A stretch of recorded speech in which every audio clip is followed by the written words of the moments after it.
His hands touched my face, and in the silence of that hall, before all the condemning gazes, he whispered words no one else could hear. The king with a scarred jaw and stormy eyes held my chin between fingers that could shatter kingdoms. "You freed more than chains that night," he said as the murmur of scandal grew around us. I, daughter of no one, dressed in borrowed clothes, trembled not from fear, but from something far more dangerous: recognition. Before we dive into this story, leave your comment with a rating from 1 to 10 and tell us which city you're joining us from. May this moment bring reflection and emotion to your heart. The entire hall seemed to pulse under the cold light of the chandeliers, as if the air were made of bated breath. The ladies spoke in hushed tones, their laughter seeming like polished blades. I was there by mistake, at least that's what everyone believed. Bastard daughter of a dead maidservant brought by charity into that house that never truly belonged to me. I wore a dress that had been someone else's, hastily altered, with visible seams and someone else's perfume clinging to the fabric. I knew every gaze measured me, every whisper chipped away at me a little more. Still, I remained standing. I had learned to survive this way, motionless on the outside, burning on the inside. The sound of rain beating against the windows mingled with the slow music of the ballroom. The candles flickered as if something invisible passed through the room. It was then that he entered. Conversation ceased, as if the night itself accompanied him. The Alpha King, that's what they called him, though his title was otherwise, crossed the central aisle with noiseless steps. The weight of his presence pushed the air out of everyone's lungs. I saw him before I dared to look away. Tall, with a steel gaze, a jaw marked as if born for command. They said no one met his gaze for more than 3 seconds without submitting or trembling. I stared at him for 5. I don't know why I did it. Perhaps because my entire life had been made of imposed silences, and that gaze seemed to demand a response. His gaze settled on me with an intensity I couldn't describe, something between curiosity and menace. The ladies followed him with reverence, but he didn't see them. He passed them all as one walks through a forgotten dream. When his eyes returned to me, I felt my own breath was a revealed secret. My name is Helena. At least that was the name they gave me when they took me from the cabin where my mother died in childbirth.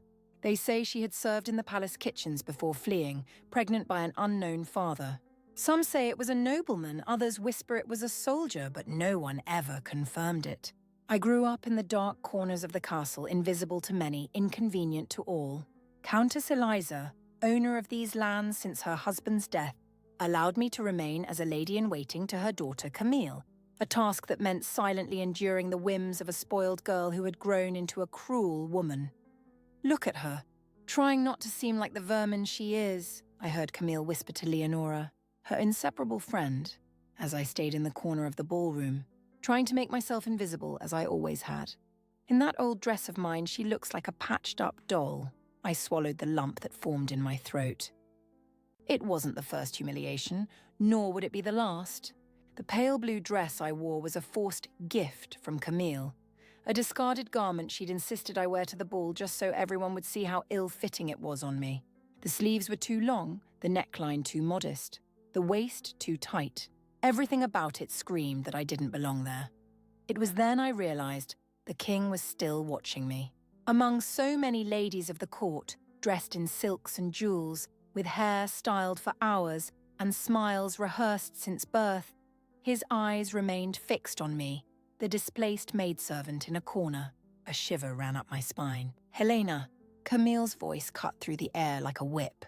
"Bring me a goblet," I obeyed as always. As I crossed the hall, I felt the gazes like needles on my skin.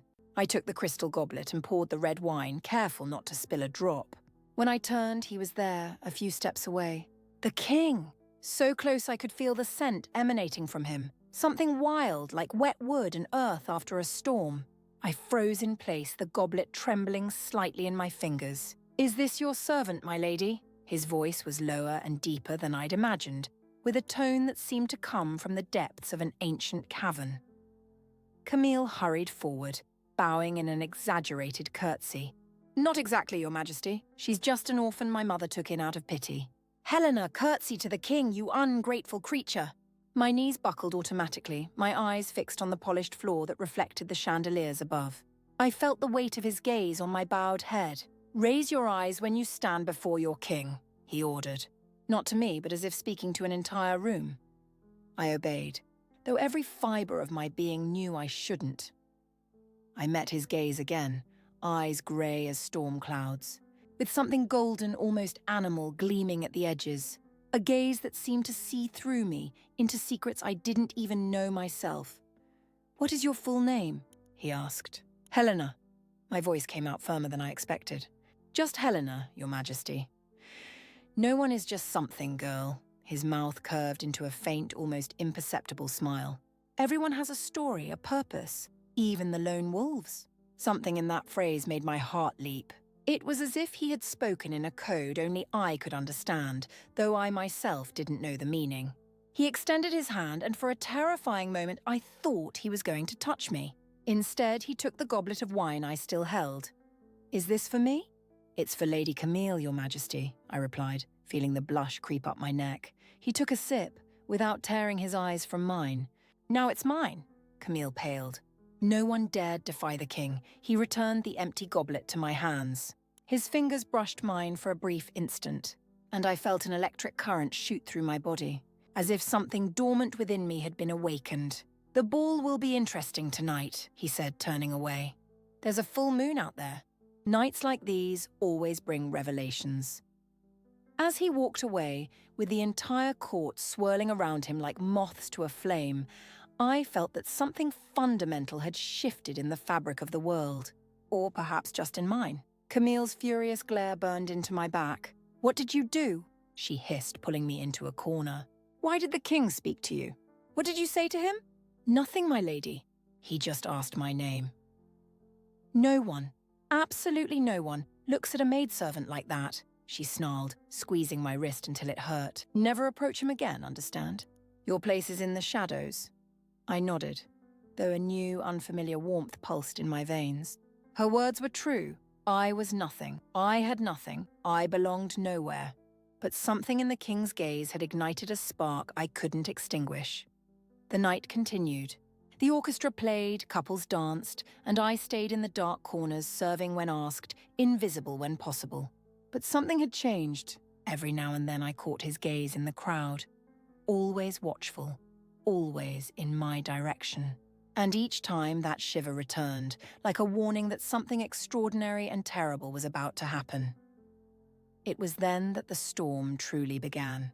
Not the one falling outside, but the one brewing inside the castle. A scream echoed from the kitchens, followed by a commotion that spread through the ballroom like poison in clear water. "A wolf!" someone cried. "A wolf has been sighted in the castle gardens." Panic seized the room. Ladies huddled together. Knights drew ornamental swords that served more for decoration than protection. The king, however, remained impassive, as if the news didn't surprise him. His eyes, once again, met mine across the agitated crowd. "The Wolf King attacks again," I heard someone murmur near me. "They say it's a curse that has followed him since birth." Silence. The king's voice thundered through the hall and everyone froze. "There's no cause for alarm. The guards will handle it." But as he spoke, a distant howl cut through the night, loud enough to be heard above the sound of the rain, a sound so laden with loneliness and fury that it made my chest ache. The king's eyes darkened, and for an instant, so brief I thought I'd imagined it, I saw a golden gleam take over them. "The ball is over," he declared. "Everyone must return to their chambers immediately." As the crowd dispersed in a nervous murmur, I remained motionless, unable to tear my eyes away from that howl. It had affected me in a way I couldn't explain, as if it were a call only I could fully hear. "Helena," Camille's voice brought me back. "Come with me. Now." I followed her automatically, but my heart beat at a strange rhythm, as if responding to the distant howl that still echoed in the night. As we ascended the marble staircases, I heard the voice of one of the councillors near the king. "Your Majesty, this cannot continue. The stories are spreading. The people are talking about the curse." "Mind your own curse, councillor," the king replied in a low, dangerous tone. "There are secrets in this kingdom that not even you are permitted to know." That night, as I helped Camille prepare for bed, my thoughts were scattered, divided between the king's gaze, the wolf's howl, and an inexplicable call that seemed to vibrate in my bones. Something pulled me out of those chambers into the darkness of the stormy night, and I knew, with a certainty that terrified me, that before dawn, I would answer that call. I waited until Camille's breathing became slow and regular, the entire castle steeped in the tense silence that follows fear. The rain continued outside, softer now, like a persistent whisper against the tall windows. I put on a dark cloak over my nightgown, laced up the worn boots I kept hidden under the bed, and stepped into the deserted corridor. Guided only by the pale light that the full moon, now visible between sparse clouds, cast through the stained glass windows. I didn't know exactly what I was looking for or why I was risking my safety in that way. A maidservant found wandering the castle at night could be whipped or worse. But that howl, there was something in it that awakened a memory I didn't know I possessed, as if a part of me recognized an ancestral call. The stone corridors were cold under my feet. Shadows danced on the walls as I moved silently, as I had learned to do since childhood. Growing up invisible had taught me to move unnoticed, to breathe without a sound, to exist without disturbing the air around me. I passed the sleeping guards on the staircases, the dark corners where servants used to meet in secret, the empty halls that by day housed the nobility and their endless intrigues. It was when I reached the inner courtyard that I heard it again. Not a howl this time, but a low moan, almost human in its suffering. It came from the old stables, a stone and wood structure located in the most secluded part of the castle, where no one had gone since the king ordered new stables built on the east side. The rain wet my face as I crossed the courtyard, feeling the mud seep into my bare toes. Each step seemed to take me further from the life I knew and closer to something I didn't understand. When I reached the stable door, my heart pounded so hard I thought it would wake the entire castle. The door creaked softly when I pushed it open, revealing almost total darkness, except for a thin ray of moonlight entering through an opening in the ceiling. The smell was of damp straw, metal, and something else, a wild scent that sharpened my senses. The sound was louder now, a laborious breathing coming from the last stall. I advanced slowly, following the sound. That's when I saw it, an immense wolf, larger than any described in the stories the maids told at night. Its fur was black as the darkest night, with silver streaks that gleamed under the faint moonlight. It was bound by silver chains wrapped around its body, burning its skin where they touched, leaving reddish marks visible even in the gloom. But it was its eyes that paralyzed me. Golden eyes, intense, too intelligent to belong to a mere animal. Eyes that studied me with an almost human awareness, filled with pain and something that seemed like recognition. "Who did this to you?" I whispered, approaching slowly. The wolf didn't growl, didn't try to attack. It just watched me, its difficult breathing creating small clouds of vapor in the cold air.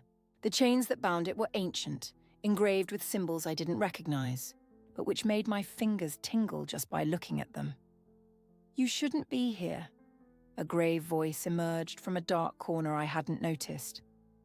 An old man emerged from the shadows. He wore worn clothes and bore a scar that ran across his face from his left eye to his chin. "Who are you?" I asked, trying to hide the tremor in my voice. "I am no one just like you," he replied. "Just a guardian appointed to watch over what must not be seen." "What is he?" I asked, indicating the wolf with a nod. The old man smiled sadly. "He is the secret that keeps this kingdom standing, girl. The king's curse and blessing. The price that must be paid for the crown." "I don't understand." "You don't need to understand. You just need to leave and forget what you've seen." But I couldn't move. The wolf continued to stare at me, and the more I looked into its eyes, the more familiar he seemed to me, as if I knew him from another life, another time.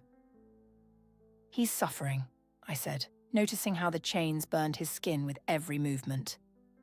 "It's the price," the old man repeated. "The pain is necessary to maintain balance. For every full moon, a sacrifice." Something within me revolted at hearing those words. What kind of balance demanded suffering? What kind of king allowed such cruelty? "Go away, girl," the old man insisted. "There are things at stake that you don't understand, ancient powers that do not forgive interference." I took a step back, ready to obey, when the wolf made a sound, not a growl or a howl, but something that sounded like my name. "Helena." I almost heard in the low moan that escaped its throat. I froze. It was impossible. Animals didn't speak, didn't call human names. It must be my imagination, fatigue, fear. But when I looked again into those golden eyes, I saw something I couldn't deny. A plea. A desperate request. He spoke? I asked the old man, my voice barely above a whisper. The old man narrowed his eyes. What did you hear? My name, I replied hesitantly. I thought I heard my name. The man visibly paled, even in the darkness of the stable. That's not possible, unless... He approached me, studying my face with a disconcerting intensity. Who are you, girl? Who was your mother? A maidservant at the castle, I replied, taking a step back. She died in childbirth. I never knew her. Her name. What was her name? Livia, I answered, surprised he cared about such a detail. At least that's what they told me. The old man recoiled as if struck. Livia, he repeated, the name laden with meaning. Of course. How did I not realize it before? You have her eyes. You knew my mother? He didn't answer directly. Instead, he looked at the wolf and then at me, as if connecting dots on an invisible map. There's more to you than meets the eye, girl. More than you yourself know. The wolf shifted restlessly, the chains clinking in the silence of the stable. One of them had slipped, tightening around its neck, making it breathe with even more difficulty. He'll die if this continues, I said, advancing instinctively. Stop, the old man ordered. Don't touch the chains. They are made of consecrated silver, forged to contain what must not be freed. They will burn your skin like fire. But I was already too close. The wolf raised its head, its golden eyes fixed on mine as if pleading with me. Without thinking about what I was doing, I reached out and touched the chain that tightened around its neck. The strange thing was, it didn't burn. The metal was cold under my fingers, not hot as the old man had said. And when my fingers closed around the link, I felt a vibration course through my body, as if something ancient and powerful that had been dormant my entire life was awakening within me. Impossible, the old man murmured, watching with wide eyes. The wolf continued to look at me, and in that instant a silent understanding passed between us. I knew what I had to do, even without understanding why. I began to unfasten the chains one by one, my fingers moving with an assurance that wasn't my own. The metal yielded easily to my touch, the locks opening as if recognizing my hands. Stop, the old man cried, more desperate now. You don't know what you're doing. The balance, the entire kingdom, but I couldn't stop. Each chain that fell seemed to free something within me as well.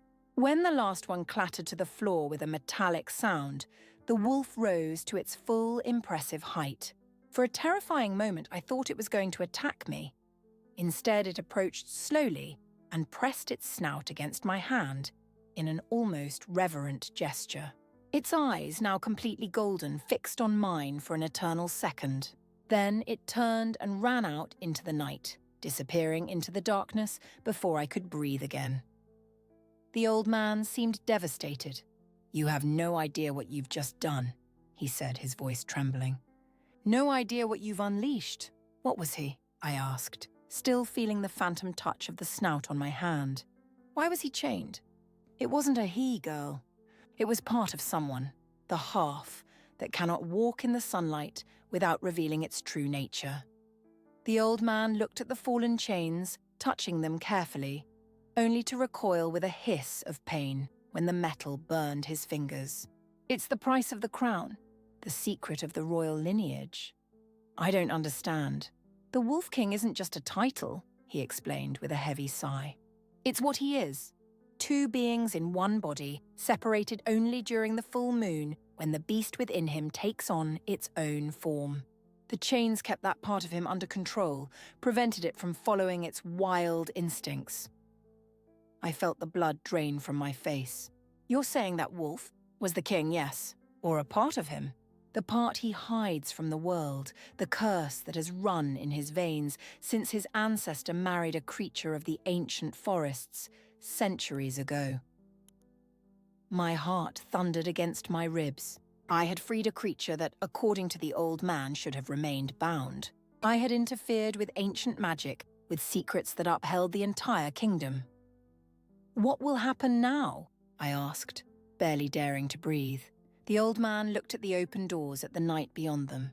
Now the wolf is free, and when the sun rises, well, that will depend on him, on how much humanity still remains when the two halves reunite. And what about me? My voice faltered. What will happen to me? The old man studied me for a long moment. You shouldn't have been able to touch those chains without getting burned. No one can except... He stopped abruptly. Except who? Except someone with the same blood, he completed in a low voice. Someone of the same lineage.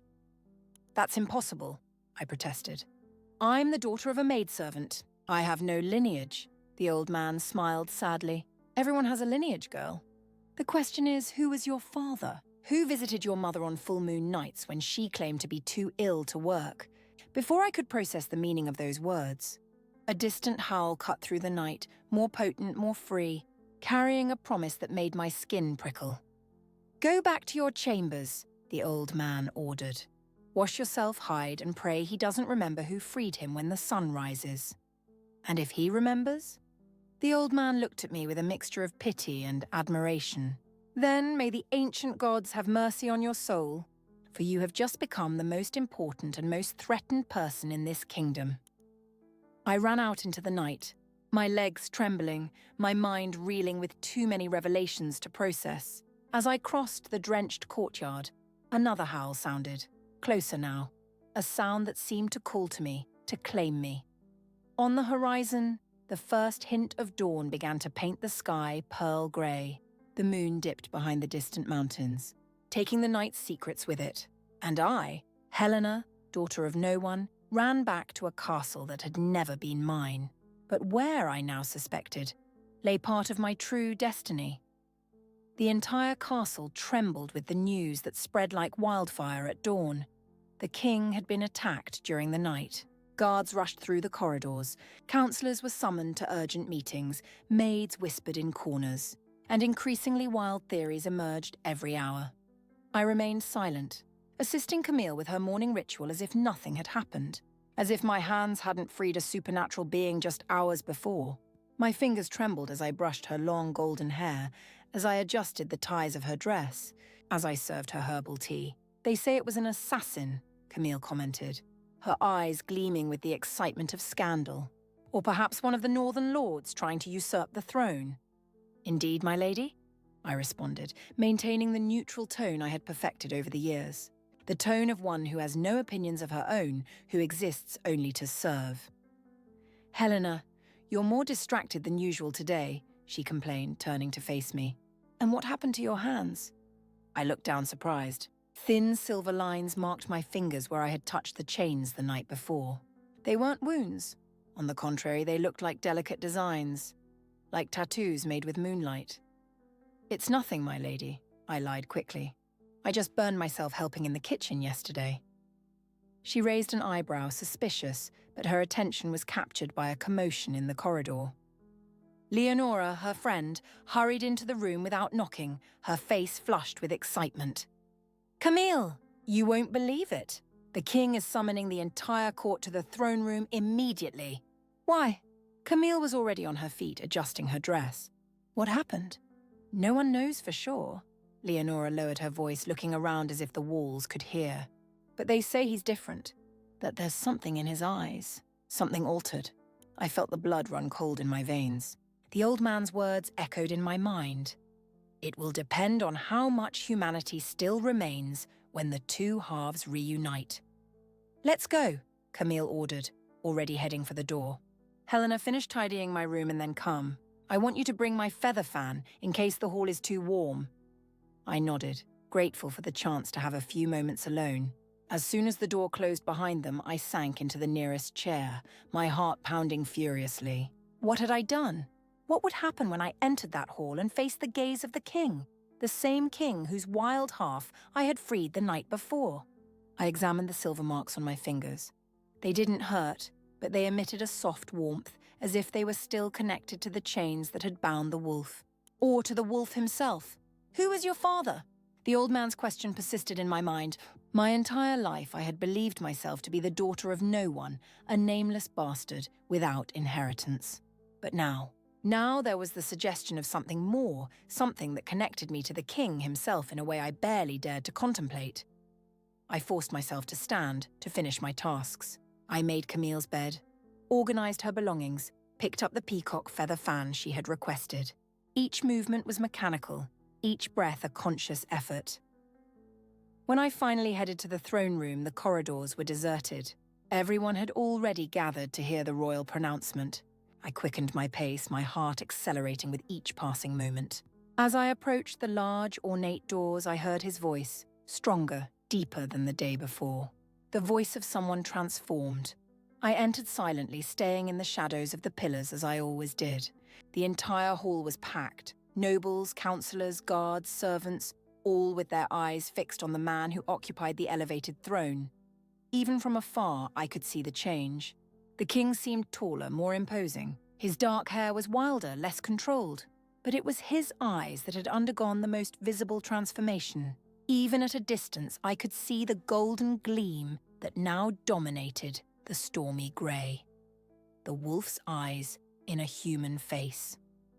"An attempt was made against my person last night," he announced, his voice echoing through the stone walls.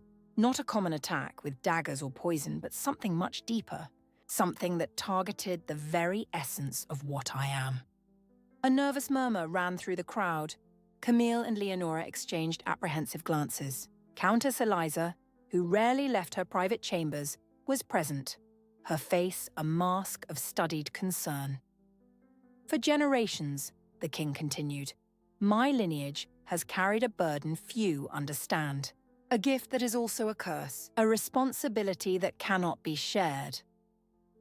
He rose from the throne, moving with a grace that immediately reminded me of the wolf from the night before. Powerful, fluid, dangerous. His eyes swept over the crowd as if searching for something, for someone.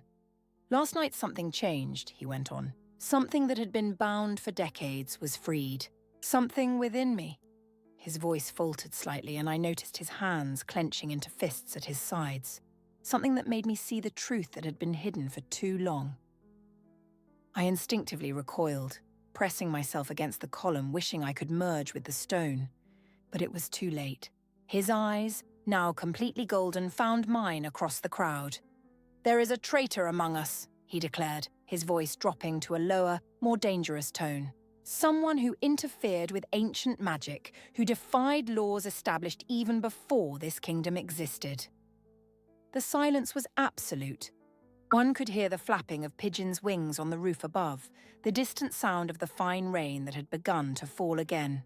"Guards," the king ordered, without tearing his eyes from mine. "Bring her to me." He didn't need to point. He didn't need to say my name. The guards knew exactly who he wanted, as if the bond that had formed between us the night before was visible to all. I felt strong hands grab my arms, dragging me out of the shadows, to the center of the hall, to the relentless light that would reveal my crime. Camille gasped, covering her mouth with her hand. Leonora squeezed her friend's arm in a gesture of shocked solidarity. Countess Eliza took a step forward, her face a mix of confusion and horror. "Your Majesty," she intervened, "there must be some mistake. This is just Helena, an orphan I took in out of charity. A simple maidservant of no importance whatsoever." "Of no importance?" the king repeated, descending the throne steps slowly, approaching me with the caution of a predator. "Nothing could be further from the truth, my lady." The guards released me as he approached, backing away as if afraid to stand between us. I remained motionless, my chin held high, though every fibre of my being wanted to bow, to flee, to disappear. There was nowhere to run. There was no denying what I had done. The king stopped just a step from me. Up close, the transformation was even more evident. There was something wild in his features, something untamed in his posture. The recent scar on his temple, likely acquired during the transformation, stood out against his pale skin. "Show your hands," he ordered, his voice so low that only I could hear him. I hesitated for a second, then extended my hands, palms up. The silver marks gleamed under the chandeliers, undeniable, accusing. "The marks of liberation," he murmured, lightly touching the lines with his fingertips. At the contact, I felt an electric current course through my body, as if something within me responded to something within him. Few know what they mean. Fewer still would be able to touch them and survive. I didn't know, I began, my voice barely above a whisper. Didn't know what? He asked, leaning slightly closer. Didn't know you were freeing the wild half of your king? Or did you not know who you truly are? The question caught me off guard. Who am I? A strange, almost predatory smile curved his lips. The only person in the entire kingdom who could touch those chains without getting burned. The only one who could break the spell that kept me divided for so long. He raised his voice, now addressing the entire hall. Livia's daughter. My mother's name, pronounced in that context, caused an immediate uproar. Countess Eliza visibly swayed, needing to lean on a nearby guard. Camille paled as if she had seen a ghost. Livia disappeared more than 20 years. Ago? The Countess spoke, regaining some of her composure. She was just a maidservant who fled while pregnant. Pregnant with the heir to the throne, the king completed, his eyes still fixed on mine. My elder brother Damien, who should have been king but died in the war before he could claim the crown. The man who secretly loved your maidservant mother, who planned to defy all traditions to marry her, but who died before he could reveal his love to the world. My entire world seemed to crumble around me. The father I had never known, the man my mother had secretly loved, was the heir to the throne? The current king's brother? That would mean, my voice failed, that you are my niece, he confirmed with surprising softness in his voice. My brother's daughter, part of my lineage. The only person besides me who carries the ancient blood, the blood that allows one to control the curse, or to unleash it. A growing murmur filled the hall. Nobles whispered, pointed, some openly protested. Countess Eliza looked truly about to faint now. Camille sobbed openly, her face contorted with hatred. This is absurd, Camille exclaimed, stepping forward a few paces. She can't be of royal blood. Look at her.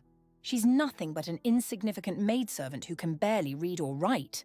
The king turned to her, his golden eyes gleaming dangerously. Mind your words, my lady. You are speaking of someone who, by right of blood, is closer to the throne than anyone in this room.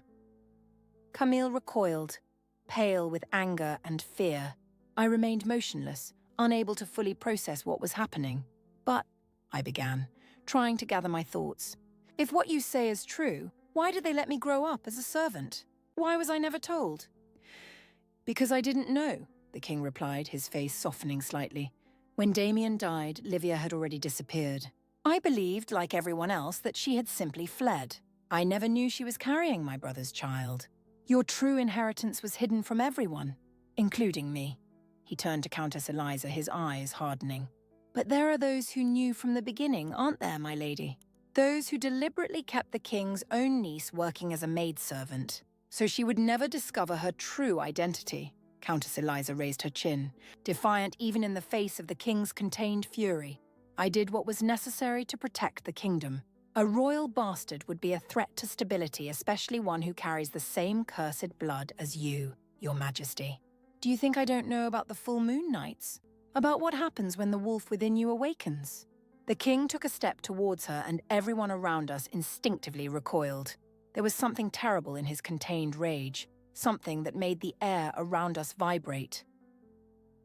You have overstepped all bounds, Eliza, he said, his voice low and deadly. You hid my own niece from me, deprived her of her inheritance, kept her in ignorance and servitude. And what do you intend to do now? The Countess challenged, though her face had lost all colour. Reveal to the entire world that the royal lineage is cursed, that it carries the blood of ancient forest creatures. Crown a bastard raised as a servant? For a moment I thought he was going to attack her. Something wild flickered in his eyes, something that reminded me of the wolf I had freed. But then, surprisingly, he smiled, a smile that didn't reach his eyes. No, Eliza, I don't intend to do any of that. He turned to me again, extending his hand in my direction. I intend to do much more. I hesitated for a second, then placed my hand in his. His marks met mine, and again that sensation of connection, of recognition, coursed through my body. He turned to face the assembled court. Still holding my hand, before all of you, he announced, his voice echoing through the hall. I recognize Helena as the daughter of my brother Damien, legitimate heir to his blood and position. From this day forward, she shall be known as Princess Helena, and will possess all the rights and privileges of her station. The silence that followed was absolute, broken only by the muffled sound of Camille sobbing in rage in her mother's arms, and more. The king continued, squeezing my hand tighter. As I have no children and do not intend to, I declare her my heir, the future queen of this kingdom. Chaos erupted instantly. Protests, shouts, confused applause. Countess Eliza looked truly about to faint now. Camille sobbed openly, her face contorted with hatred. Silence! The king's voice thundered above the tumult and everyone fell silent immediately. There was something in his tone that brooked no disobedience, something not entirely human. My decision is made, he declared, and whoever opposes it will face my personal wrath. He turned to me, lowering his voice again. You freed more than just a wolf last night, Helena. You freed the truth that had been hidden for decades, and for that, this entire kingdom will forever be indebted to you. As I stood there, hand in hand with the king, my uncle, before a shocked court, I realized that my life had changed forever. I, who had nothing, who was nothing, now had a name, a lineage, a destiny, and for the first time, I also had enemies. The first weeks as Princess Helena were a confusing whirlwind of lessons, protocols, and painful adaptations. I was removed from the servants' quarters and installed in a suite on the noble floor of the castle, with large windows overlooking the gardens and the mountains beyond. My patched dresses were replaced by silk and velvet. My hair, always tied in simple braids, was now arranged in elaborate updos by maidservants who, until weeks before, had been my companions. The hardest part wasn't learning to speak like a princess, to walk like a princess, to eat like a princess. The hardest part was facing the gazes, those of false admiration, cruel curiosity, open envy, thinly veiled contempt. Keep your spoon further from the plate, instructed Lady Beatrice, an elderly widow assigned to teach me etiquette. A princess never shows hunger, only appreciation. I nodded, correcting my posture for the 10th time that hour. Lady Beatrice had been a friend of my paternal grandmother, one of the few in court who seemed genuinely willing to help me in my transition. Still, her patience had its limits, especially when I made the same mistakes repeatedly. Forgive me, Lady Beatrice, I said. Trying to maintain the controlled tone she insisted was appropriate for someone of my position. I spent 20 years eating differently. She sighed, a slight smile softening her austere face. And you will have the next 60 to eat like a princess, my dear. Best to get used to it quickly. At that moment, a discreet knock sounded at the door, and one of the younger maidservants entered after my permission. Pardon the interruption, Your Highness, she said, bowing deeply. It was strange to see her bow like that. Just weeks ago, we had cleaned the same corridors together. His Majesty the King requests your presence in the inner gardens, if you are available. Lady Beatrice raised her eyebrows. The king rarely visits the inner gardens. It is an honor, Princess Helena. I nodded, trying to hide my nervousness. Since the day of my formal presentation to the court, my encounters with the king, my uncle, had been brief and always in the presence of others. He seemed to deliberately keep his distance, as if something disturbed him in my presence, as if I reminded him of something he preferred to forget. Perhaps the wolf I had freed. I'm going immediately, I replied to the maidservant. Inform His Majesty I will arrive in a few minutes. After the maidservant left, Lady Beatrice helped me adjust my dress, a model in shades of aqua green that, she said, brought out my eyes. My brown hair was partially loose, falling in soft waves over my shoulders, a style the king himself had suggested, saying it made me look like my father. Remember, Lady Beatrice instructed as I prepared to leave, you are no longer a servant asking permission to exist. You are the king's niece, Princess Helena. Keep your head high and your shoulders back. Even when I feel like everyone is waiting for me to trip and fall flat on my face? I asked with a touch of bitterness I couldn't disguise. She smiled, a genuinely affectionate smile. Especially then, my dear. Especially then. I took a deep breath and stepped into the castle corridors. 2 guards immediately positioned themselves to escort me, another change I hadn't yet grown accustomed to. My entire life had been defined by invisibility, by the ability to move unnoticed. Now every step I took was observed, commented on, judged. As we walked towards the gardens, we passed a group of ladies of the court, including Camille and Leonora. Since my elevation to the position of princess, Camille had become my declared enemy, spreading rumors, questioning my legitimacy, making malicious comments whenever possible. "Princess Helena," she greeted, performing a curtsy so shallow it bordered on an insult. "What an interesting dress. Are the seams visible, or is it just my impression?" "Lady Camille," I replied with a nod, keeping my face impassive as Lady Beatrice had taught me. As observant as ever. "Perhaps you could use that talent for something more productive than examining my seams." The guards disguised their smiles. Camille blushed with anger, but she couldn't respond directly to a princess without risking punishment. It was a small victory, though I knew I would pay for it later in some way. I continued my way, feeling her furious gaze burning into my back. A part of me, the part that still felt like the invisible maidservant of weeks ago, wanted to turn around and apologize. But the new Helena, the princess, kept walking, head held high, as if she hadn't noticed the hostility. The inner gardens were a rarely used area of the castle, a small oasis of green and flowers surrounded by ancient stone walls. Originally designed as a place of meditation for queens of the past, they had fallen into relative neglect in recent decades, since the last queen had passed away during the birth of the current king. I found him sitting on a stone bench under a flowering apple tree, without the usual company of counselors or guards. He wore simpler clothes than usual, almost as if he wished to go unnoticed. His eyes, which since the night I freed the wolf had retained that unusual golden hue, fixed on me as I approached. "Your Majesty," I greeted, performing the curtsy I had practiced hundreds of times in recent weeks. "You requested my presence?" "Helena," he replied with a wave of his hand that dispensed with formalities. "Sit with me. And don't call me your Majesty when we are alone. I am your uncle, after all." I sat beside him, maintaining a respectful distance. Up close, I noticed the dark circles under his eyes, the tension in his jaw. He seemed older, more tired than the last time I had seen him. "How are you adapting?" he asked after a moment of silence. "I'm learning," I replied, choosing my words carefully. "Lady Beatrice has been very patient." He chuckled, a surprisingly soft sound coming from a man of his stature. "Beatrice has never been patient in her life. If she is being kind to you, it's because she genuinely appreciates you. That is rare." "I have the impression that genuine kindness is rare in this castle anyway," I commented, before I could stop myself. Instead of being offended, he nodded thoughtfully. "This place corrupts people. The power, the intrigues, the secrets. Few retain their essence after a few years here." He looked at me directly. "I hope you are one of those exceptions, Helena."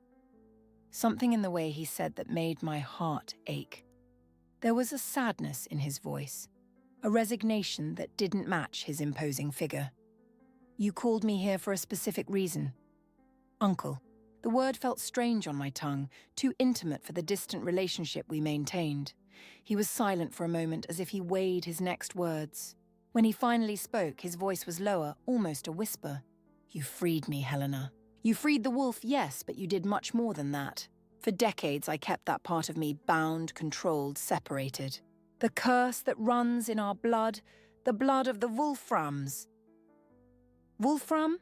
I repeated, testing the name of my true family on my tongue. "Wolfman. An appropriate name, don't you think?" He smiled without humor. "Chosen centuries ago when our ancestor married a creature of the ancient forests. The price of that union was the curse. Every firstborn male would carry two natures in a single body, human and wolf. For generations, our ancestors fought to control this duality. Some succumbed to their wild nature, becoming cruel tyrants. Others, like my father and my brother, learned to balance both sides." "And you?" I asked softly. His gaze wandered to the distant mountains. I chose separation. "When I ascended the throne, I consulted the most powerful mages in the kingdom. They created those chains, made of consecrated silver, capable of binding my wolf half during full moon nights when the transformation was inevitable. For 20 years I lived like this, divided, incomplete, yet controlled. And now?" My voice was barely above a whisper. "Now." He raised his hand, studying it as if seeing it for the first time. "Now I am whole again. The man and the wolf, united as they should be. Stronger, more aware, more alive than I've been in decades." That doesn't sound bad, I observed, confused by his somber expression. It's not. And that's the problem, Helena. He turned to me, his golden eyes intense. I am enjoying this new freedom too much. The strength I feel coursing through my veins, the way my senses are heightened, how I can feel the fear of those around me, and how that pleases me. A shiver ran up my spine. Suddenly, I remembered I was alone in an isolated garden with a man who had just admitted to having predatory instincts. As if reading my thoughts, he smiled sadly. Don't fear, Helena. I would never harm you. You are my niece, blood of my blood. Besides, his voice softened. You have his eyes. Damien's. My brother was always the best of us two. The most human despite the curse. Why are you telling me all this? I asked, feeling there was more to the conversation than he had revealed so far.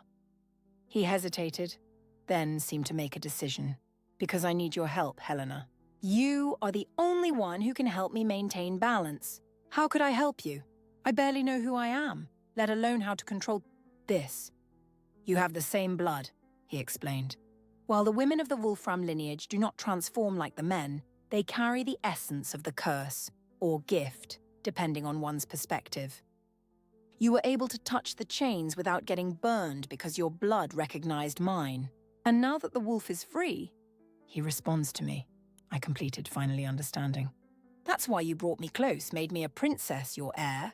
Not out of kindness or justice, but because you need me to control him. A shadow of guilt crossed his face. In the beginning, yes. I confess that was my first thought when I realized who you were, when I felt the wolf within me respond to your presence. But there's more, Helena. He took my hands in his, a surprisingly gentle gesture. You are Damien's daughter. My blood, my family, the last of the Wolframs besides me. That means something, regardless of the curse. I wanted to believe him. I desperately wanted to believe that there was more to my sudden elevation than necessity or convenience. But 20 years of invisibility had taught me to distrust sudden kindnesses. What exactly do you expect me to do? I asked, keeping my voice firm. For now, just to be present. Your presence calms the wolf, reminds it of its humanity. He squeezed my hands gently. And in the meantime, you will learn about your legacy. About who you truly are, Helena Wolfram. The sound of that name, my true name, sent a shiver down my spine. My entire life I had been just Helena, without a surname, without a history, without a past. Now suddenly I had all that and more. What if I don't want to? What if I prefer to go back to being just Helena, the invisible maidservant? The words escaped before I could stop them. Instead of anger, I saw understanding in his eyes. I understand the fear, niece. Responsibility is a heavy burden, especially when it arises without warning. But you were never just Helena. Even when you swept the corridors and endured Camille's whims, your blood was already royal. Your essence was already special. He smiled slightly. Besides, do you really think you could go back to that life after tasting this one? I thought of the silk dresses, the perfumed baths, the elaborate meals. But it wasn't these things that first came to mind. It was the feeling of walking with my head held high, speaking and being heard, existing without apologizing for taking up space. No, I replied honestly. I don't think I could. Then it is decided. He stood, extending his hand to help me do the same. Starting tomorrow, you will begin to learn about your true legacy. Not just the curtsies and etiquette that Beatrice is teaching you, but the history of the Wolframs, the secrets of the blood that runs in your veins. As we left the garden together, I noticed the surprised glances of the guards and courtiers who passed. The king rarely showed any kind of affection in public, especially in recent years. Seeing him walk beside me with my hand resting on his arm was something few understood. I felt the envious stares of the ladies, the whispers of the councillors. Camille and her mother were among a group watching us from across the courtyard, their faces pale with rage. Don't let them intimidate you, the king murmured, noticing my discomfort. Remember who you are now. Helena Wolfram, I replied, testing the name again. Crown Princess, and bearer of the wolf's blood, he completed with a smile that showed strangely pointed teeth. Never forget that, niece. In this castle full of foxes and snakes, you and I are the only wolves. As we walked back inside the castle, I felt something shift within me. A new confidence, a new strength, as if something dormant was slowly awakening, responding to the call of the blood that ran in my veins. The blood of the Wolframs. The blood of the wolf. For the first time since I had been declared princess, I felt that perhaps, just perhaps, I truly belonged in this new world. The days that followed brought a new routine, divided between etiquette lessons with Lady Beatrice in the mornings and private meetings with the king in the late afternoons. While the former taught me to be a princess in the eyes of the world, he taught me to be a Wolfram, with all the responsibilities and secrets that implied. Our lineage dates back more than 500 years, he explained, as we walked through the castle's hidden corridors, narrow passages that connected the main rooms, allowing the royal family to move unseen when necessary. It began when Princess Ilara Wolfram, the last of her house, married Theoren, a being from the ancient forests. What kind of being? I asked, fascinated by the story that never appeared in the kingdom's official records. The stories vary, he replied, his voice echoing slightly in the stone walls of the passage. Some say he was a guardian spirit, others that he was an enchanted wolf. What we know for certain is that he was not human, and that the love between them was powerful enough to overcome the barriers between worlds. We reached a small, discreet door at the end of the corridor. The king took an ancient key from his pocket, rusted with age but still functional. The lock yielded with a soft click. "This place is sacred to our family," he said, pushing the door open. "Very few people know of its existence." The chamber beyond the door was circular, with walls covered in ancient tapestries and shelves filled with books and strange objects. A fireplace occupied part of one wall and high windows allowed natural light to enter. In the center, a round table of dark wood dominated the space, its surface covered by a detailed map of the kingdom. "The Wolf's Circle," the king introduced, observing my reaction with attention. "The private chamber of the Wolframs since the kingdom's founding." I turned slowly, absorbing every detail. The tapestries depicted scenes of hunts, battles and coronations, always with the image of a grey wolf somewhere in the composition. The books looked ancient, their spines worn from generations of constant use. "This is..." I hesitated, unsure of the correct word. "Magic?" He smiled at my discomfort. "In a sense, yes. Though we prefer to think of it as ancestral knowledge, ways to understand and control the duality we carry." I ran my fingers gently over a page that showed the drawing of a man transforming into a wolf under the light of the full moon. The illustration was disturbingly realistic, capturing the horror and beauty of the transformation. "Does it hurt?" I asked, unable to contain my curiosity. The king was silent for a moment, as if he weighed his answer. "Yes and no. There is physical pain, no doubt. Bones reconfigure, muscles expand, skin stretches to accommodate the new form. But there is also liberation, like breaking chains you didn't even know were there." His eyes met mine, that unusual golden hue gleaming intensely. "You feel something similar, don't you?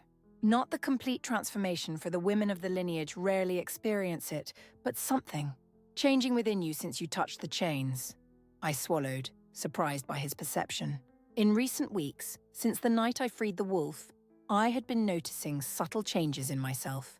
My senses seemed sharper, colors more vibrant, scents more intense, sounds clearer. There was also a new confidence, a strength that came not just from my new title, but from something deeper, more primitive. "Yes," I admitted finally. "It's as if something is awakening. Something that has always been there but dormant," he nodded, satisfied. "The wolf blood? It recognizes your kinship, your heritage. The longer you spend with us, with me and with the knowledge kept in this place, the stronger that connection will become." He closed the book carefully and returned it to the shelf. "But we won't advance much today. There's time to learn everything you need to know. For now, I want to show you something more practical." He went to a dark wooden chest in a corner of the room and opened it with a different key, smaller and more ornate. From inside, he took out an object wrapped in black velvet fabric. "This is the moon necklace," he said, unwrapping the fabric to reveal an impressive piece of jewelry. A worked silver pendant in the shape of a crescent moon. studded with small blue stones that sparkled like stars hanging from a delicate silver chain. It belonged to all the women of the Wolfram lineage, passed from mother to daughter throughout the centuries. As your mother was not of the lineage, she never received it. Now it is yours by right. He extended the necklace towards me. I hesitated before touching it, remembering the silver chains that had burned the wolf. "Don't fear," he assured, noticing my hesitation. "This silver was crafted to protect, not to harm. It was forged from the same material as the chains, but with the opposite intention. While the chains imprison wild nature, this necklace harmonizes it." Carefully, I took the necklace. It was surprisingly light, and upon touching it, I felt a soft warmth radiate from the metal to my fingers, rising up my arms to reach my chest. "What do you feel?" he asked, watching me intently. "Warmth, and a kind of recognition, as if the necklace knew who I was." "It knows," the king confirmed. "The metal retains memories of those who wore it before. Allow me." He took the necklace from my hands and positioned himself behind me. I moved my hair aside to make it easier to fasten. When the silver touched my skin, I felt a wave of sensations wash over me, not my own emotions, but echoes of other women, other wearers. Pride, strength, determination, sacrifice, love. So many lives, so many stories contained within that small object. "It's intense," I murmured, bringing my hand to the pendant that now rested on my chest. "You'll get used to it," he assured, turning to face me again. "The necklace not only symbolizes your position in the Wolfram lineage, but also offers protection. It amplifies your connection to our family's dual nature, allowing you to control it better, especially during full moon nights." "What will happen during the next full moon? Now that the wolf is free?" An enigmatic smile curved his lips. "Now that the chains have been broken, the transformation occurs differently. More naturally, less painfully. And with enough control, one retains human consciousness even in wolf form." "Will you transform completely again?" "Yes, but I will no longer be a prisoner when that happens. I will be free to run under the moon as our ancestors did. And you," his gaze became more intense, "you will feel the change too, though in a different way." Before I could ask more, a knock at the door interrupted our conversation. The king frowned, clearly annoyed by the interruption in our sanctuary. "Enter," he ordered, his voice immediately acquiring the authoritative tone he used with everyone. Except with me in these private moments, the door opened, revealing Lord Magnus, the chief counsellor of the kingdom, an elderly man with sharp eyes that rarely missed a detail. His gaze fell upon my new necklace, and something like alarm crossed his face before he could disguise it. "Pardon the intrusion, Your Majesty," he said, bowing deeply. "But there is an urgent matter that requires your immediate attention. The emissaries from the Northern Kingdom have arrived earlier than expected and are demanding an audience." The king sighed almost imperceptibly. "Very well. Inform them that I will receive them in the throne room in an hour." "Yes, Your Majesty." Lord Magnus hesitated, his eyes briefly returning to me before he added, "They brought Prince Alaric with them." I felt, more than saw, the sudden tension that ran through my uncle's body. His jaw tightened, and for an instant, his golden eyes seemed to shine more intensely. "I understand," he replied, his voice controlled, but with a lower, more dangerous tone. "Tell them they will be received with all due honours, and prepare an appropriate suite for the prince." Lord Magnus bowed again and withdrew, closing the door behind him. As soon as we were alone, I turned to the king. "Who is Prince Alaric?" I asked, noticing how the mere name seemed to affect him. He walked to the window, looking at the gardens below, his hands clenched into fists at his sides. When he finally responded, his voice contained an emotion I had never heard before. "The son of my greatest enemy, and, according to a treaty signed even before your birth, your future husband." The revelation hit me like a physical blow. "My husband? How is this possible? I didn't even know who I was until weeks ago." "The treaty was signed when Damien was still alive, when we expected him to have a daughter someday.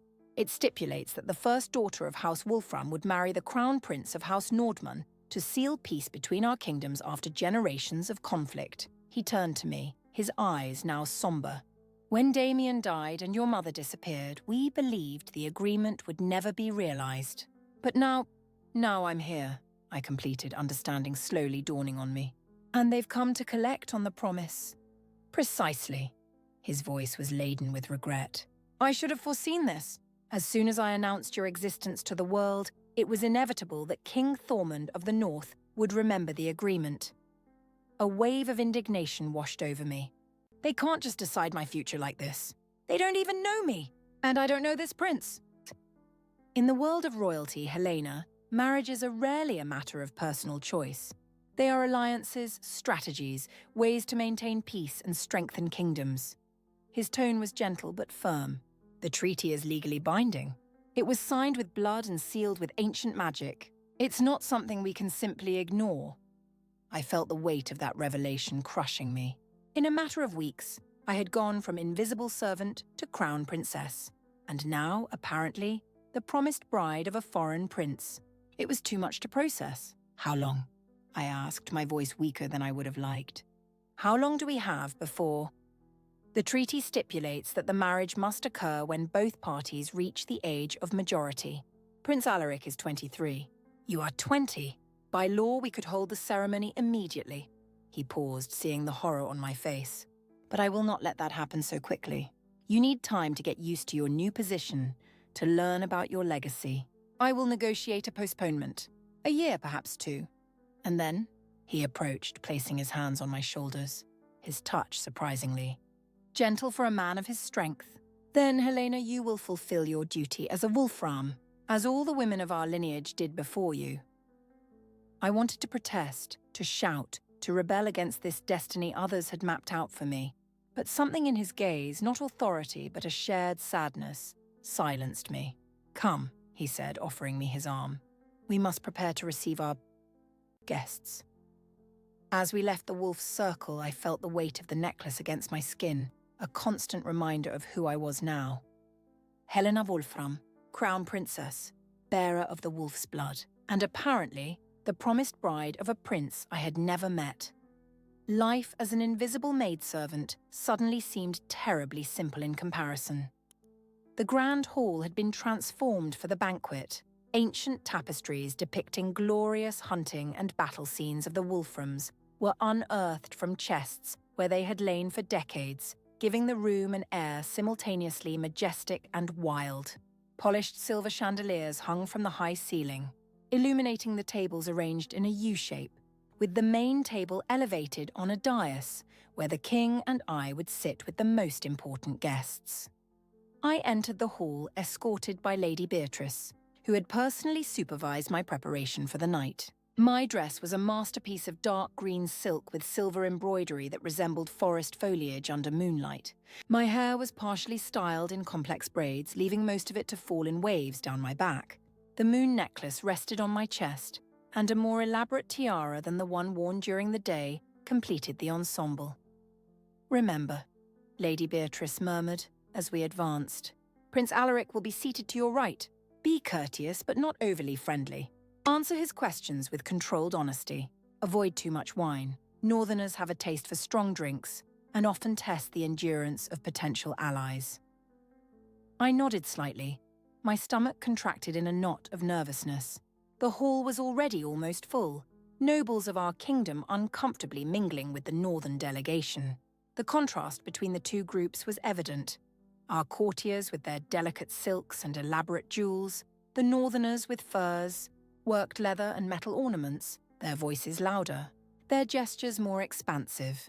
I saw Camille and her mother in a corner, observing everything with sour expressions. Countess Eliza in particular seemed aged by the shock of recent weeks. Her influence at court had diminished considerably since the king revealed her role in concealing my true identity. Still, they were too dangerous to be completely ignored. When I reached the dais, the king was already there, conversing with Lady Sigrid in a low voice. To my right, as promised, was the chair reserved for Prince Alaric, still empty. I sat down, trying to appear more confident than I felt. "Where is the prince?" I asked Lady Beatrice discreetly, who remained standing just behind my chair. "Late," she replied, disapproval evident in her voice. Another characteristic of Northerners, little respect for punctuality. They consider it a southern weakness, an unnecessary concern with formalities. As if summoned by our words, a murmur ran through the hall, and all heads turned to the main entrance. Prince Alaric entered, but not as he had appeared at the formal audience. Now he wore clothes that combined elements of his own kingdom with concessions to our style. Tight, dark leather pants, well-polished knee-high boots, and a long, deep blue velvet coat with silver buttons. His hair was clean and combed, though it still retained that slightly wild air. The only piece that seemed completely out of place was the long sword he openly carried at his hip, a clear defiance of our kingdom's custom, where weapons were prohibited at banquets. He advanced through the hall with the confidence of someone accustomed to being the center of attention, casually nodding to some members of his delegation, completely ignoring the curious gazes of our nobility. When he reached the dais, he bowed briefly before the king, a gesture of respect, but calculatedly less than protocol required, before turning to me. "Princess Helena," he said, his deep voice carrying a slight accent that made my name sound harsher, almost like a soft growl. "I hope you will forgive my tardiness. I was familiarizing myself with your beautiful castle." Instead of waiting for my response, he simply pulled out the chair and sat beside me, completely ignoring the rules of etiquette that required him to wait for the king to sit first. I felt Lady Beatrice stiffen behind me, but the king, surprisingly, merely smiled slightly before taking his own seat. Signaling the formal start of the banquet, the servants immediately began to bring the first platters of food and fill the goblets with wine. "Your castle is impressive," Alaric commented, turning to me as servants filled our goblets, though a bit suffocating for my taste. "Too much stone, too little sky." "In the north, are your castles different?" I asked, trying to maintain polite conversation. "In the north, Princess, our castles, as you call them, are built to withstand blizzards that would kill most southerners in minutes." There was a touch of pride in his voice. "Thick walls, low ceilings, few windows. Not as beautiful as this one, but we survive winters that would freeze the blood in your veins." "It sounds cozy," I replied with a touch of sarcasm I couldn't suppress. To my surprise, he laughed, a genuine and unexpectedly warm sound. "It's exactly the opposite of cozy, in fact, but you'll get used to it in time." The casual reference to my future in his lands tensed me again. Before I could respond, the musicians began to play, signaling the true beginning of the festivities. The banquet proceeded like a strange dance of power. Elaborate dishes were served. Specialties of our kingdom alternated with some northern dishes prepared especially for the occasion. The contrast was evident. Our refined food served in elegant portions with delicate sauces. Theirs robust, generous, with strong, direct flavors. I observed how Prince Alaric tasted each dish with genuine interest, without the disdain I expected. In fact, he seemed to appreciate the food, although he showed a clear preference for the more substantial dishes. "You Southerners have a curious obsession with presentation," he commented after the third course. "So much concern with how the food looks, when what truly matters is how it nourishes the body." "There is pleasure in beauty," I replied, "even in something as simple as a meal." He studied me for a moment, those glacial blue eyes assessing something beyond my words. "Yes, there is pleasure in beauty," he finally agreed, his gaze so direct that I felt a blush creep up my neck. "But true beauty rarely comes from artificial arrangements. It comes from authenticity, from natural strength."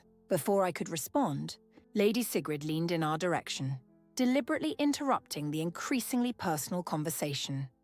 "We heard that Princess Helena only recently discovered her true lineage," she commented, addressing both the king and me. "A fascinating story, no doubt, and convenient, considering the circumstances of our agreement." There was a clear insinuation in her words, the suggestion that I might be an imposter, or that my discovery had been fabricated for political reasons. The king smiled diplomatically, but his golden eyes gleamed dangerously. "The blood of the Wolframs is unmistakable, Lady Sigrid. As you yourself observed this afternoon, Helena has my brother's eyes. And there are other signs that confirm her lineage beyond any doubt." His hand briefly touched the moon necklace on my neck, a gesture that did not go unnoticed by the Northerners. "The necklace of the female lineage," Lady Sigrid observed, her eyes narrowing. Interesting that she can wear it without consequences, considering she was not raised in the traditions. Blood recognizes blood, the king replied, his voice lower now, almost a growl. As your own house well knows. A tense silence fell upon our small group. There was something in the king's words that seemed to carry an additional meaning, something that made both Lady Sigrid and Prince Alaric exchange quick glances. It was the prince who broke the silence, turning completely to me. So you grew up without knowing of your true birth, princess. What was that life like? Honestly, without the diplomatic answers your uncle no doubt taught you to give. The question was too personal for a formal banquet, and I heard Lady Beatrice gasp behind me. But something in his gaze, a genuine curiosity, without the condescension I expected, made me answer honestly. It was a life of invisibility, I said, keeping my voice low so only our small group could hear. Of hard work, constant humiliations, and the permanent feeling of not belonging anywhere. I learned early not to make noise, not to expect kindnesses, to accept crumbs of attention as if they were banquets. My sincerity seemed to surprise him. For a moment, something like understanding softened his usually hard eyes. And now? He asked, leaning a little closer. What is it like to go from invisible to crown princess? Terrifying, I admitted, the word escaping before I could weigh its implications. Disconcerting. Like learning to breathe in an entirely new way. He nodded slowly, as if confirming something to himself. Terrifying, he repeated, an honest answer finally. Not what I would expect to hear from a Wolfram princess. Perhaps because I'm not entirely a Wolfram princess yet, I retorted. Or perhaps because princesses also feel fear, they just learn not to show it. A slow smile spread across his face, transforming it completely. I like you, Helena Wolfram. You are unexpected. The way he said my name, with that slight Nordic accent making it almost a rough caress, sent a shiver down my spine that wasn't entirely unpleasant. The banquet continued, conversation flowing from diplomatic topics to hunting stories, accounts of past battles, and even some surprisingly funny anecdotes told by the Northerners after several goblets of wine. I remained reserved, observing more than participating, trying to understand the complex dynamics between the two courts. It was during dessert that Lady Sigrid finally directly addressed the matter that hung over the entire event. Your Majesty, she said, addressing the king with studied formality, now that we have confirmed the existence of Princess Helena and her legitimate claim as heir of the Wolframs, I believe we should discuss the practical terms of the marriage agreement. King Thormund is eager to see the treaty fulfilled before the next winter. The next winter. That was only 4 months away. I felt the blood drain from my face. The king maintained his composure, though I could feel his tension. Certainly we can discuss the terms, Lady Sigrid. However, I believe such delicate negotiations would be more appropriately conducted in private, not during a banquet. Why the secrecy? Prince Alaric intervened, his tone deliberately casual but with a hint of challenge. The agreement is no mystery. It was signed decades ago before witnesses from both kingdoms. The only novelty is that the promised bride has finally appeared. Promised bride. The words hit me like a slap. Until that moment, the marriage agreement had been an abstract threat, something to be feared in the future. To hear myself so openly described as promised bride made everything terribly real.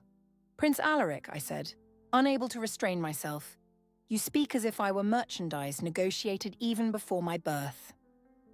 A shocked silence fell over the main table. Such frankness, especially from a princess to a foreign dignitary, was practically unprecedented in our court.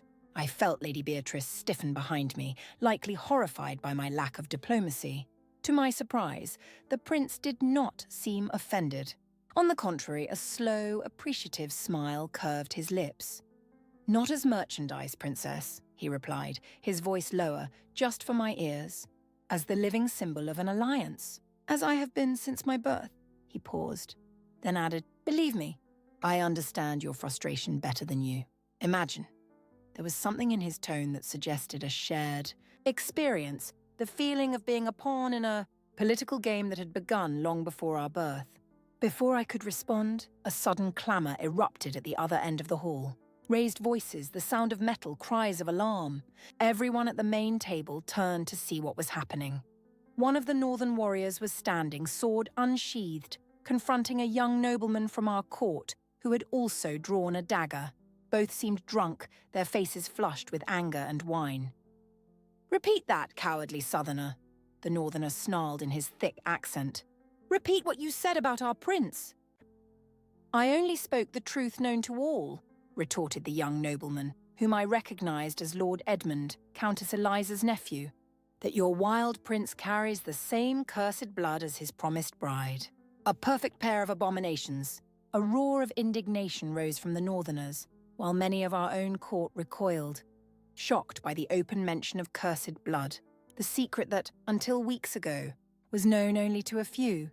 Prince Alaric rose in a fluid movement, his hand automatically going to the hilt of his own sword. But before he could intervene, the king was already standing, his eyes gleaming with that supernatural golden hue that emerged when his anger awakened the wolf within him. "Guards," he thundered. "Arrest Lord Edmund immediately. Such an insult to House Wolfram and to our guests will not be tolerated." The guards moved quickly, disarming and seizing the young nobleman, who continued to shout insults as he was dragged out of the hall. On the other side, the northern warrior's companions restrained him, though he still struggled to break free. A heavy silence fell over the hall after the involved parties were removed. The banquet, which until moments before had flowed reasonably well despite the underlying tensions, was now irremediably compromised. "I apologize for the unacceptable behavior of my subject," the king said, addressing Lady Sigrid and Prince Alaric formally. "He will be severely punished for his insult." Lady Sigrid nodded stiffly, accepting the apology, but her face was tense. Prince Alaric, for his part, remained standing, his gaze now fixed on me. "Cursed blood," he repeated, not to the room, but directly to me.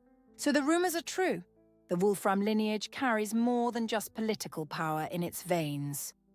His tone was not one of contempt, as I feared, but of almost scientific fascination, as if he was confirming a long-suspected theory. The king took a step forward, positioning himself partially between us. "All great houses have their secrets, Prince Alaric, as I am sure House Nordman well knows." Something passed between the two men at that moment, an unverbalized understanding, a mutual recognition. Lady Sigrid watched intently, her expression unreadable. "I believe it would be prudent to end the night," she suggested finally.